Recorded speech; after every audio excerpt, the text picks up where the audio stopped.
ত্রয়োদশ জাতীয় সংসদ নির্বাচনের প্রথম প্রচারণার দিন। তো আমরা আমার নিজ গ্রাম থেকে ছত্রপাড়া থেকে ফজরের নামাজের পর থেকে আমাদের প্রচারণা শুরু হয়েছে। আমরা আমাদের গ্রামের যারা মুরব্বীজনেরা, যেখানে আমার দাদা সহ চাচারা সহ শায়িত আছেন, সেখানে আমরা জিয়ারত করেছি এবং দোয়া করেছি।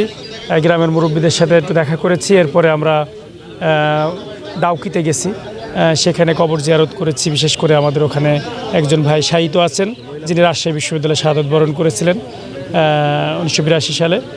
এরপরে তার মা অসুস্থ, মাকে দেখে ডাউকিতে আমরা গণসংযোগ করেছি এবং পরে এসে আলমডাঙ্গা কাঁচা বাজার, যেটা আপনারা জানেন, সেখানে আমাদের গণসংযোগ অনুষ্ঠিত হয়েছে। এরপরে আমরা আলমডাঙ্গা পৌর কবরস্থান, যেখানে আলমডাঙ্গার গুণীজনেরা, বিভিন্ন মানুষেরা সবাই শায়িত আছেন, এই সমস্ত মায়েদের জন্য আমরা দোয়া করেছি, কবরবাসীদের জন্য দোয়া করেছি এবং সেখানে আমাদের মুস্তাফিজ ভাই শায়িত আছেন, তার জন্য দোয়া করেছি।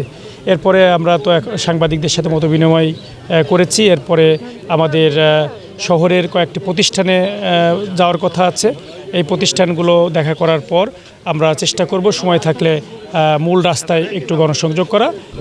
সাধারণ ভোটারদের কাছে আমাদের একটাই বক্তব্য যে ন্যায় ইনসাফ প্রতিষ্ঠার জন্য, দুর্নীতিমুক্ত বাংলাদেশ গঠনের জন্য, সন্ত্রাসমুক্ত, চাঁদাবাজমুক্ত, মাদকমুক্ত দেশ গঠনের জন্য সর্বোপরি জনগণ যেন তার জনগণের দেশের দায়িত্ব বুঝে পেতে পারে এবং সব জায়গায় জবাবদিহিতা নিতে পারে, নাগরিক সুবিধা পেতে পারে, সেইটার জন্য সবাইকেই সবাইকে দেখছেন। সেই অবস্থা বিবেচনা করে ঐক্যবদ্ধ বাংলাদেশের পক্ষে আপনারা আপনাদের মতামত পেশ করবেন। আপনার বাংলাদেশকে আপনি বুঝে নেবেন। আমাদের বক্তব্যই যে আমাদের আপনি নির্বাচনে একটা বেছে নেওয়ার বিষয়, সেক্ষেত্রে একাধিক প্রার্থী থাকবে। আপনার কাছে যে যোগ্য মনে হবে, এই যে একটা সুন্দর বাংলাদেশ গঠনের জন্য যাকে দক্ষ মনে হবে, যোগ্য মনে হবে, আপনারা তাকে বেছে নেবেন। এটা জনগণের কাছে আমাদের বক্তব্য। অনেক রকম প্রতিশ্রুতি দিচ্ছে, আসলে আপনাদের কাছ থেকে কি ধরনের প্রতিশ্রুতি?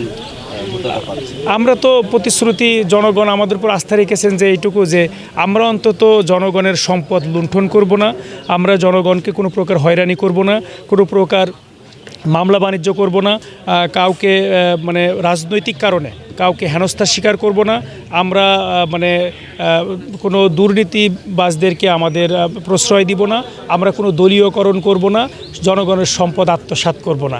এটা জনগণ এই আস্থার জায়গা থেকে আমাদেরকে ভোট দিবেন, এটা আমাদের প্রত্যাশা এবং জনগণ আমাদের উপর আস্থা রাখছেন।